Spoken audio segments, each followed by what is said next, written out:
Oh là là, mais qu'est-ce qui s'est passé? Oh, ça suis côté. Oh lélé, oh là là, mais qu'est-ce qui s'est passé? Oh, je suis côté. Oh lélé, oh là là, mais qu'est-ce qui s'est passé?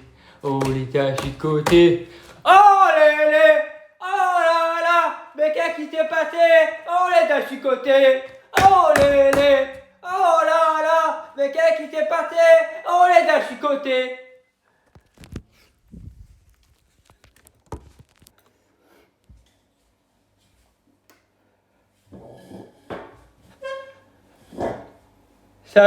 Salut à toutes, j'espère que vous allez bien. On se retrouve pour une nouvelle vidéo YouTube, débrief, Racing Club de Lens, Football Club de Metz, victoire et toujours requin du Paris Saint-Germain, 4 buts à 1 à la maison. Le match était content pour la 11e journée de Ligue 1. Mais les gars, quel match! On a su souffrir dans la première période ainsi qu'à la deuxième mi-temps des 15 premières minutes. Mais il faut quand même le dire, le FC Metz nous a quand même mis en difficulté par moment à la première mi-temps. Je pense surtout à la parade de Jean-Louis Lucas sur le coup franc côté droit de la part de Farid Bouyaya, où Jean-Louis Leca, il pousse le ballon et derrière, t'as une tête Messine et Jean-Louis Leca la récupère. Et puis aussi, il faudrait signer pour une première, pour ma part, un arbitre exceptionnel. J'ai mis une note de l'arbitre qu'on verra tout à l'heure, mais les statistiques de cette rencontre, 56% possession de balle pour le Racing, 44% pour les Messins. On tire 5 cadrés, 4 au fond du filet pour le Racing. Côté Messin, 9 tirs, 4 cadrés, 1 au fond des filets. 2 cartes jaunes pour le Racing, sanctionné par Jérémy Pinard, Jean-Louis Leca et Ignatius Ganago.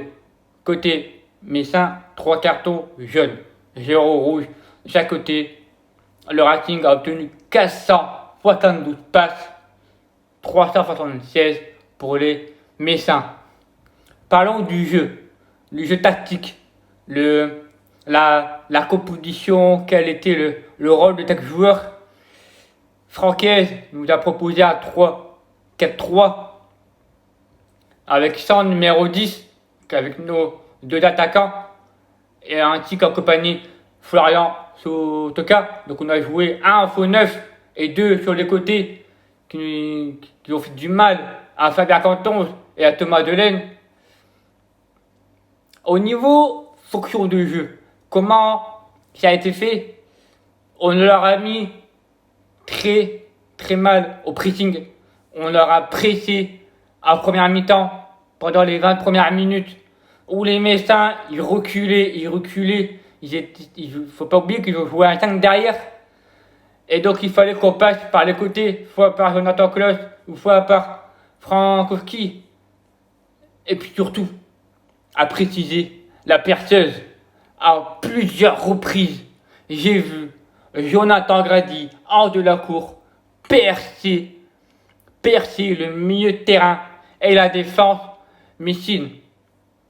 Et on l'a vu à première mi-temps de la part de Jonathan Grady, où il perce cette défense en Messine, mais qui n'a pas trouvé la frappe ou la faille pour essayer de chercher l'ouverture du score. Mais l'ouverture du corps est surtout du côté de Jonathan Klaus. Jonathan Klaus qui déborde de son côté, qui rentre au d'abord de la surface de paration. Et puis, il y a un cafouillage dans la surface. Et comme un renard, premier titulaire par Francaise, monsieur Wesley Saïd, qui nous claque un doublé. Mais juste avant son petit doublé, il a eu une égalisation de la part du FC Metz. Mais moi, j'étais hors de la cour. Et j'ai vu ce qui s'est passé sur Jean-Louis Leca et Jonathan Grady. En commentaire sur YouTube, est-ce que vous pouvez me confirmer qu'il y avait but ou pas pour Nicolas Depréville? Parce que j'ai vu sa frappe, j'ai vu son but, il est magnifique. Mais pour moi, je me posais des questions. Même certains supporters qui posaient la question s'il y avait faute sur le gardien ou sur Grady. Donc, si vous pouvez me dire si le but était bien validé ou pas. Voilà. Donc pour moi, pour ma part, je vais dire le but pour moi devait être refusé. Après, il a eu l'intervention de la VAR de la part de Jérémy Pinard. Je me suis dit, sur ce coup-là, je me suis dit, c'est mérité parce qu'on reculait. Après qu'on a ouvert le score, on a trop reculé. Qui fait que Metz a eu des opportunités. Et le côté de danger à Metz, c'était le côté droit. Le côté de Fabien Canton, l'ancien latéral droit du Racing, qui était titulaire, qui faisait son retour de blessure. Donc d'après certains commentaires, il n'y aurait rien. D'accord. Donc il n'y a pas de souci. Donc pour vous, il y a bien but de la part de Nicolas Depréville. Donc là, ça fait un partout. Et ensuite, je me suis dit, il faut qu'on se remette dedans. Parce que là, on n'a pas été dedans après l'égalisation Messi. Et 5 minutes plus tard, encore une fois, sur le côté de Klose. Et là, tu as un centre de Klose qui vient sur Chet de Couvré. Et devinez qui vient marquer pour le deuxième but, qui inscrit son premier doublé avec le Racing Club de Lens depuis 3 ans en arrière à Toulouse, qui a inscrit son doublé. Donc voilà, donc ça m'a fait plaisir de voir Wesley Saïd inscrire un doublé titulaire. Franchement, énorme. Et après, au retour des vestiaires, en seconde mi-temps, on a trop de difficultés pendant les 10 premières minutes. Mais ils nous ont poussé, on a trop reculé, trop de déchets de balles, trop de pertes de balles. On avait le ballon, on dégageait, heureusement qu'on avait un grand Kevin Danso, le numéro 4. Ce mec-là est impassable. Tu ne peux pas le passer. Tellement costaud et intelligent dans ses duels, surtout dans ses interceptions avec Jonathan Grady. Franchement, la défense, elle était top. Malgré qu'on a été en difficulté au niveau du milieu de terrain. Ça, il faut le souligner. Et après, il va y avoir un corner par Metz, du côté droit. Et t'as Boulaya qui centre. Et là, il y a le 2-2. Donc là, il y a le but de Pape Sarr, le milieu de terrain messin. Et là, je me suis dit, j'ai eu le cas qui s'énerve sur l'arbitre, qui prend un carton jaune. Et dans ma tête, je me suis dit, j'ai eu le cas, il s'énerve. Et quand on a l'habitude qu'il s'énerve, c'est que derrière, il y a eu quelque chose. Il y a eu une main, il y a eu une faute, ou quoi. Je me suis posé certaines questions. Et 2-3 minutes plus tard, il y a eu la VAR, la vidéo, où Jérémy Pinard fait l'appel à la vidéo. Il va voir l'écran. Donc je n'ai pas vu la main, la faute, que j'étais hors de la cour. Et le but, il était du côté de l'entraîneur. Donc du coup, je n'ai pas vu ce qui s'est passé, qu'il y avait main ou qu'il y avait faute ou pas. Et l'arbitre, il sort du terrain et il fait ça. Et puis il signale la main. Donc, la main de la part de Pape Sarr a été signalée par l'arbitre. Et c'est pour cela que j'en reviens. La note de l'arbitre, pour moi, je l'ai mis à 9 sur 10. Je pense qu'il a été, pour l'instant, le meilleur arbitre qu'on a pu voir sous les 11e journées de Ligue 1. Je pense que pour moi, cet arbitre d'aujourd'hui a été le meilleur d'après ce que j'ai vu de certains matchs. Il y en a qui diront le contraire, mais je pense qu'il faut être objectif, clair et précis. L'arbitre a été top cet après-midi. À aucun moment, je me suis permis dire contre l'arbitre. À part si, sur Twitter, sur le but de Metz, mais mea culpa, il n'y avait rien du tout. Donc, je m'en excuse de la part de que je dis sur Twitter concernant l'arbitre. Mais c'est rien. Je le dis, voilà. Mais l'arbitre a été top cet après-midi. Puis après, on a du mal à chercher le troisième but. On recule. Il y a des occasions de la part des deux côtés, mais nous, on pousse. On essaie de faire le break. Et t'as Franquez qui décide de faire rentrer Ganago à la place de Calimendo. Et puis là, coaching gagnant de la part de Franquez. Il rentre. Il marque. Doublé, pas décisive de la part de Cheikh Doucouré. Ça vient du côté du Frankowski. Frankowski qui trouve Cheikh. Cheikh il le met en profondeur. Ganago. Et à contre-pied, petit filet gauche qui trompe Oukudja. 3 buts à 1. Et puis après, à la 85e minute de jeu, à la fin du match, le but du 4-1 du côté de Jonathan Klaus qui centre et qui va au second poteau tout seul. Piramislo Frankowski qui a plus qu'à pousser au fond du filet. Donc voilà, une victoire, j'ai envie de dire, maîtrisant. Et toujours requin du Paris Saint-Germain. La composition de la part de Franquez, Jean-Louis le cas dans les buts. Jean-Louis, il a fait un très gros match pour moi. Jean-Louis a vraiment un très très gros match. Une parade sur le coup franc de Farid Boulaya. Surtout dans ses duels aériens. Mais qu'est-ce qui m'a plu, Jean-Louis. Il progresse match après match, année en année. Malgré la concurrence avec Farinez, malgré tout que vous voulez. Qu'est-ce que je suis fier d'avoir un portier corse dans mon équipe. Et malgré son âge, il a 35 ans les gars. Il a 35 ans Jean-Louis. Exceptionnel de son match. Rien à dire. La charnière lorsoise. On va commencer par Facundo Medina. Alors Medina qui devait en charger de prévenir le terrain. Je trouvais bon dans tes duels, dans tes interceptions. Mais juste dans tes dégagements, c'est trop de déchets. C'est trop de déchets dans tes dégagements. Mais ce retour a été beaucoup plus serein pour ma part. Dans l'axe. Alors lui, pour moi, c'était le meilleur défenseur. Kevin Danso. L'homme au quadriceps. C'est impassable de le passer devant lui. Tellement il est costaud. Tellement qu'il est intelligent dans ses duels et dans ses interceptions. Il a gagné je sais pas combien de duels. Mais ce mec-là, il est trop fort mentalement et physiquement. Il nous apporte beaucoup et surtout de la sérénité défensive. Grady, la perceuse, encore une fois, il a encore percé cet après-midi. On l'a vu à la première mi-temps.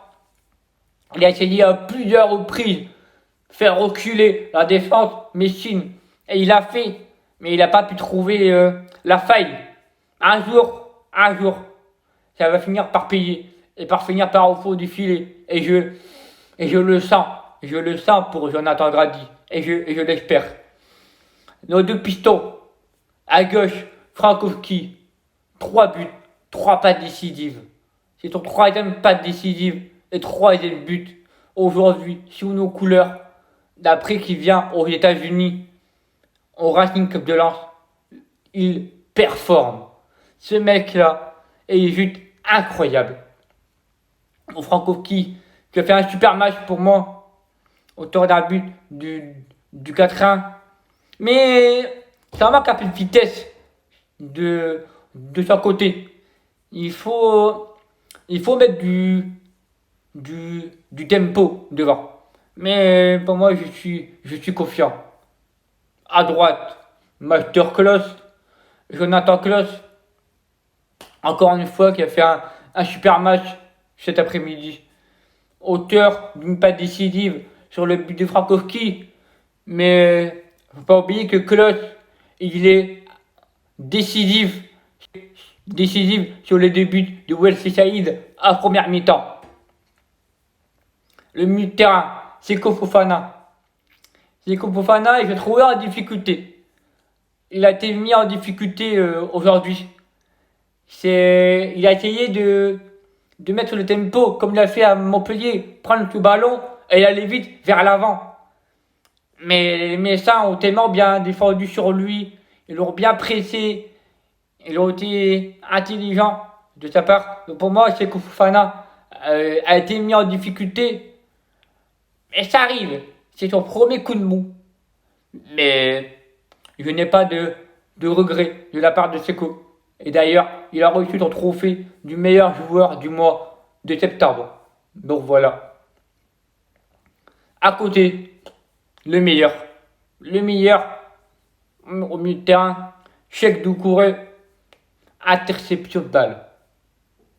Il est à la hauteur sur les deux passes décisives sur Wesley Saïd et Ignatius Ganago. Une masterclass de la part de Cheikh Doucouré. J'ai rien à dire, que ce soit dans ses duels, dans son pressing, dans son intelligence de jeu. Pour moi, Doucouré a fait un très grand match. L'attaque, on va commencer par Florian, en tout cas. Certes, aujourd'hui, n'a pas été décisif. Mais à quel point il est revenu défensivement pour aider la défense lensoise. Il l'a fait à plusieurs reprises de revenir en défense. Offensivement, c'est pas encore le cas. C'est pas un... Il faut qu'il soit encore beaucoup plus tueur devant le but. Mais pour moi, ça va venir pour Flo. Et je n'ai pas de crainte là-dessus. Mais pour moi, je suis fier de son match. Kalimendo. Kalimendo, pour chuper le ballon, à quel point c'est difficile. Parce que ce mec-là, il est tellement technique, balle au pied, que pour aller prendre la balle, il va falloir y aller. Parce que c'est compliqué de prendre le balle à Kalimendo. Mais il n'y a pas eu des occasions franches. Mais Kali, quand même, il faut le préciser que ben voilà, il a fait son match malgré qu'il a été en difficulté, pour ma part. Ensuite, Wesley Saïd, l'homme du match, mon homme du match d'aujourd'hui. En commentaire, n'hésitez pas à me dire votre homme du match. Pour ma part, c'est Wesley Saïd. Premier titularisation par Franck Hez, doublé. Que dire de plus? Voilà, ça m'a fait plaisir. Kika a doublé encore une fois.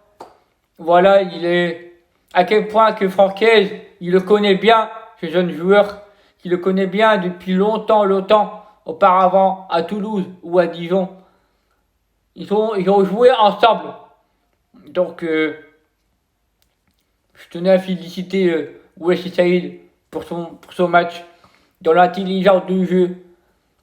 Un renard de surface pour le premier but. C'est lui qui marque tout seul. Et pour le deuxième, c'est par Cheikh Doucouré qui me donne la balle. Et bam, qui la pousse au fond. Malheureusement, qui est sorti blessure.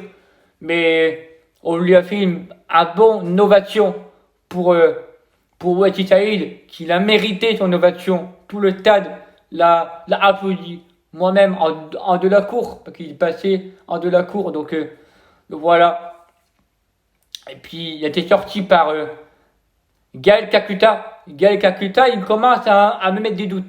J'ai beaucoup de doutes en ce moment sur Gaël Kakuta. Je ne sais pas si vous avez la même impression que moi, mais Gaël Kakuta, j'en doute un peu.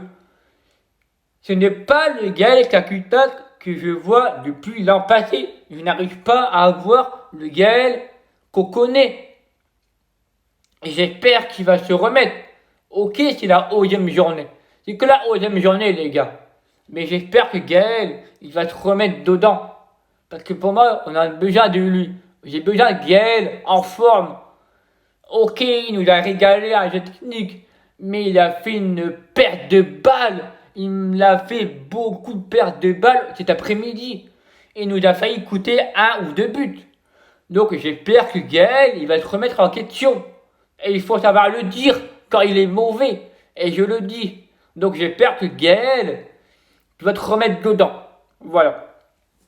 Kalimendo, qui était sorti par Ganago, buteur.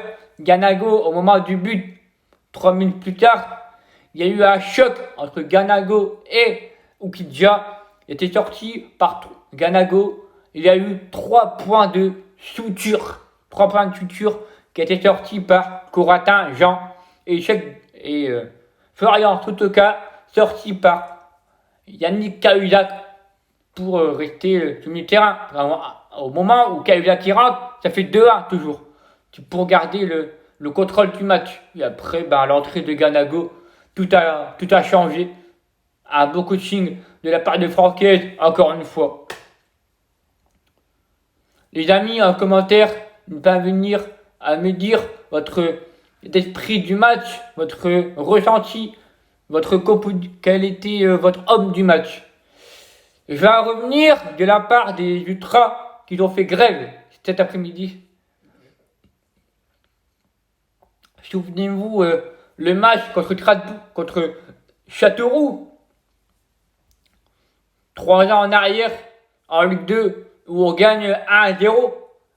Et les ultras, ils avaient fait la même chose qui s'est passée cet après-midi. Et j'ai trouvé que l'ambiance a été... J'ai pas bien aimé l'ambiance. Ça a été bizarre, ça a été flou. Mais quand même, je tenais à féliciter la Delacour. À féliciter Latranin d'avoir mis l'ambiance quand même pour ce match. Ça a été difficile. Sans Capot, sans notre ultra, les Red Tigers. Pour moi part, ils m'ont beaucoup manqué. Je sais pas, ça m'a fait mal au cœur quand même. Après, l'histoire qui se passe entre les ultras et les dirigeants suite au derby. J'ai pas envie de rentrer dans le débat. Parce que moi, je ne suis pas de la Marek, je suis de la Delacour. Donc, je ne préfère pas donner mon avis. Ça arrête entre eux. Mais moi, c'est moi. Je suis la Delacour. Moi, c'est la Delacour. Voilà. Les amis, je vais vous laisser. Voilà, deuxième de cette 11e journée de Ligue 1. Ça fait 1 mois qu'on est toujours requin du Paris Saint-Germain. À quel point qu'on est tous fiers d'être lensois. Voilà. N'hésitez pas à liker, ça me ferait extrêmement plaisir de partager sur tous les différents réseaux sociaux et puis à m'abonner sur mon Insta et sur mon Twitter. Je fais une petite dédicace à certains supporters qui m'ont reconnu à la fin du match que j'ai fait des petites photos avec eux. Donc voilà, ils s'en reconnaîtront. Donc voilà. Puis moi je vous dis, on se retrouve dans la semaine. Parce que oui, samedi, on a un très très gros match au Groupama Stadium contre l'Olympique Lyonnais. Et les amis, retrouvez-moi dans la semaine chez l'Instagram de mon poteau Julien Le Gun. On fera un live ensemble sur sa chaîne YouTube. En description, vous avez sa chaîne YouTube dans la description. Voilà les amis. Moi je vous dis, on se retrouve jeudi pour l'avant-match Olympique Lyonnais, Racing Club de Lens. Ciao, prenez soin de vous. N'oubliez pas les amis. Lens soit un jour, l'un soit toujours. Ciao. C'était Thibaut.